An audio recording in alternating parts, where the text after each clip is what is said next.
Do you feel like you need God's encouragement and wisdom throughout the week to take hold of His promise to fly like an eagle? You've come to the right place. Welcome to Eagles on the Hill. Let's join our host, Pastor Jeff Scheich. Hey people, I am your host, Pastor Jeff Scheich. Thanks for joining us. Search for Eagles on the Hill on YouTube and hit the subscribe button in the lower right-hand corner. Find us wherever you listen to your podcast and follow us there. Join us as we follow Jesus and draw strength from Him to fly like an eagle. Today, we have a special guest. We're going to be talking about Christ Lincoln's high school mission trip to Mexico. And so we brought in a special guest who knows all things high school at Christ. And so here she is, Maria Castens. Maria, thanks for joining us on the podcast today. Good morning. It's great to be with you. Hey, well, it's good to have you, and welcome back from Mexico. So thanks for, on not many days sleep here, coming in and joining us and sharing with us what happened down there. So we're excited to find out. So first of all, who did you go with? How did you choose those, whatever group it was to go with? Tell us about that. Yeah. So this is a trip that we actually started planning before the summer of 2020. We were planning to take the trip in the summer of 2020. And then, of course, pandemic and all of those pieces made that not possible.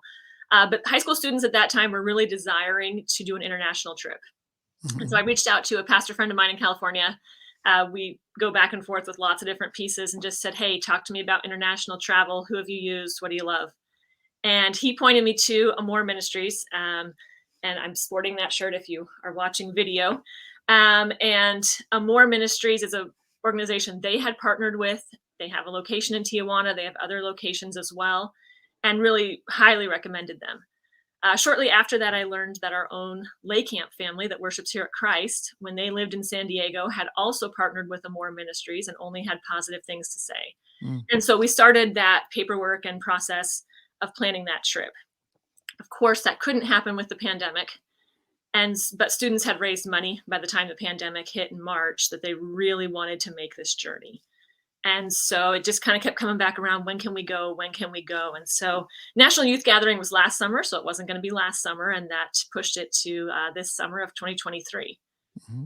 I'd say the unique piece about that is that students who had raised the money and were registered to go at that time, we went ahead and offered for them to go this summer.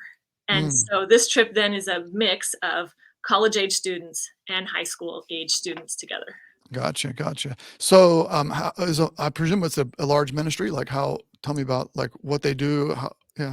Really can't say enough great things about Amore Ministries. And even since being back, I took my daughters to Camp Luther, and the executive director at Camp Luther, when he learned that's where I'd been on mission trips, said, oh, my mom lives in the San Diego area and she partners with Amore Ministries. And so I just keep hearing great things about them. They, over 40 years, it started with two individuals who were not married at that time and eventually got married, who just saw this need for helping people, and in particular children at that time. And they actually opened an orphanage first, and then decided our mission really is to keep families together. And so still on a lot of their publicity, they'll put keeping families together, and their other slogan is come build hope. And so they started with the orphanage, but then switched their model and said, let's build homes for families and try to help them with this piece and staying together. And so it's pretty exciting. We got to have one of the organizational leaders speak to our group the very first night. And he talked about how over the course of 40 years, so this ministry has existed for quite some time, they have built 20,000 homes, using 400,000 volunteers. And Tijuana is their flagship location. They have other locations across the world, actually, but Tijuana is their flagship. And so this is a huge thing. I mean, you can, and do you stay close to the home you're building or not? Yeah, it's about a 15-minute drive, I would say. Okay. And so the way it kind of works is we landed in San Diego. We flew in there.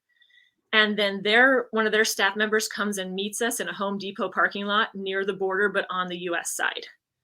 And so then we follow their representative in our vans. I drove a van. Ryan Dale was the other chaperone and drove a van. We follow their representative in our vans across the border. And he, of course, goes right through and just tells us, I'll wait for you right here. When you get through, then you'll follow me. And we follow him to this camp. And then The camp is fenced. It is massive, far exceeded my expectations as far as the Mm, size of property. And they have hired security. The camp is open 365 days a year. They have security there because their reputation for safety matters in mhm, order for this ministry to keep thriving. And so then we sleep in regular tents, like your camping Coleman tent is what we're sleeping in on mhm, dirt and some grass ground. There's nothing fancy about it. It is porta potties with a hole in the ground. There's black cisterns mm. of water you can't drink out of, and there's white ones you can. And the bathhouse is cement block with little hooks. And if you brought your own solar shower to fill up and heat during the day, you hang it on there. And if you didn't, they have 5-gallon buckets that you can pour over your head in there, your swimsuit while they shower. And so it's basic, but the amount of people there really blew me away. Mm, We mhm. got there and there was a family camp going of 120 people. There was a group of 60 farther down, probably another group of 30 or so over here. I mean, just all these people here to build houses, to build hope for other people in the name of Jesus. And that was just amazing. So you went down there to you took how many people? How many total? 13 students plus 13 family. students plus the 2 of you, Mhm. and you were supposed to build like a wall or what? Like what? Yeah, so we get to build the single family home, which is 2 You rooms. you built a whole house? We did. Yeah. Wow. But I'll bet it's not as big as our house here. No, Yeah, it's more like your garage or really, shed yeah, yeah. in the way And that how it goes and together. how many people were gonna live in there? And so this was for a mom, single mom, Okay. and her 3 kids. And this Wow, single mom is a cashier, makes less than $100 a week, wow. and has a daughter and then 2 sons. Hmm. And the size of our garage. Yeah, So that probably not opens not as big as your garage, to be not as honest. big as my garage. Yeah. So, that opens kids' eyes, I'm Yeah, it sure. opens everybody's eyes. Yeah, yeah. So talk about the impact that had, you're building the house. You build it in 3 or 4 days, you build the whole house. Um, and talk about the impact that that had on your kids, on the family there. Yeah. Yeah, so just really, again, I can't say enough great things about Amore Ministries. We get there, and right away, they let you meet the family. And that's part of the introduction and before you even start building. And they had really told us to Mm, value that time, make sure everybody introduces themselves and gets to shake hands and gets to see who's going to be living in this house. right. And so that was really powerful. And then what happened for us is that the family interacted quite a bit. They were staying in a little house right ahead of the one we're building, if you see some of the pictures. And so the kids would look out the windows of that house watching us, or they would be out there. The daughter brought us bracelets at one point, those little loom Mm, bracelets, mhm, which I've kept mine, and I'm sure students have kept theirs. That's a tangible piece that we're able to keep as a right, memory there. And so they right. take us to the back slab, and we had paid to have the slab poured ahead of time. And then that would allow us to get the house finished in the 3 days then that we would be there if we had Mhm, that poured ahead of time. mhm, And then he showed us the supplies. Now, this is one of my moments of surprise. I'd say my most surprising piece on the journey. The journey itself was so smooth. Thanks be to God for that, and to all the people who were praying for us. Since I've been back, the number of people who say, "How did it go? I've been praying for you. How did it go? I've been praying for you," has just mm, been incredible.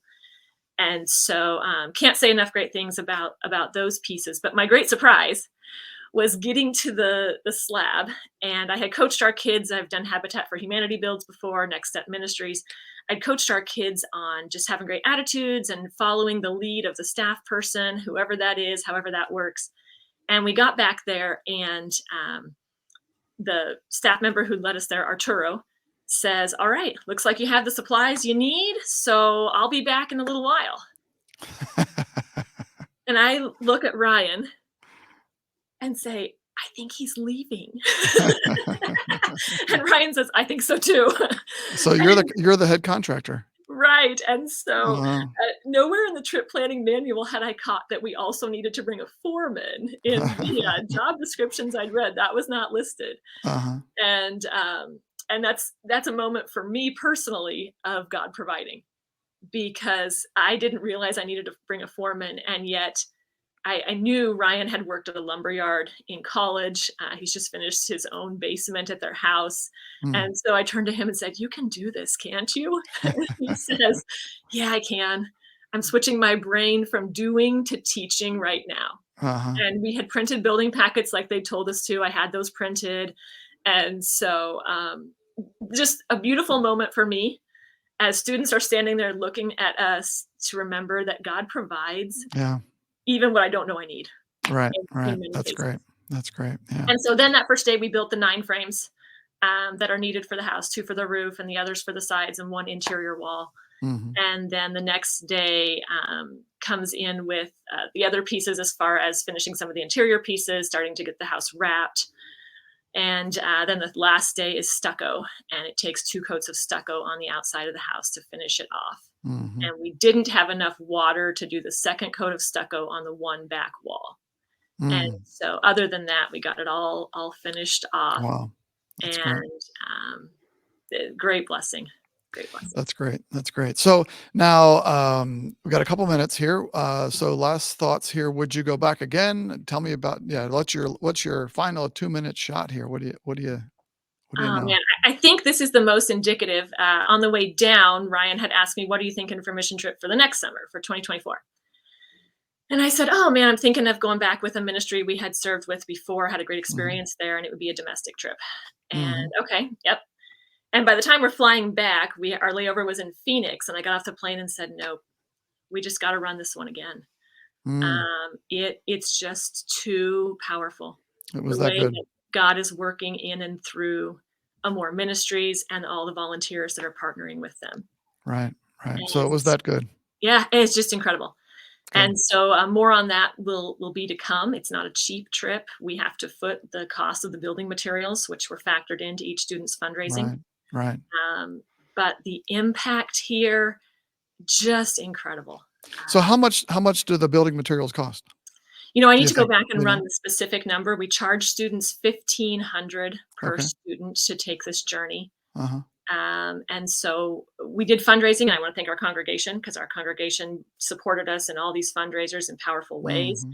But I need Hmm. to go back through and figure out how can we bring that cost down for students Right. Right. to make this an opportunity for more of them. Yeah, that would be awesome. That would be awesome. Well, Maria, thanks for sharing with us today. We're excited to have you on the podcast and excited for what happened on the trip and just the ways in which you blessed not only high school kids, but really our whole family life team and all the discipleship growth that happens here at Christ. Thank you for your leadership in so many different ways. So thanks for your leadership. I really appreciate it. You're welcome. So, all right, Thanks for having me on here and just for all the ways that God works in and through us in this place that we get to celebrate together. great. Thanks. We'll talk to you later. Sounds good. Bye.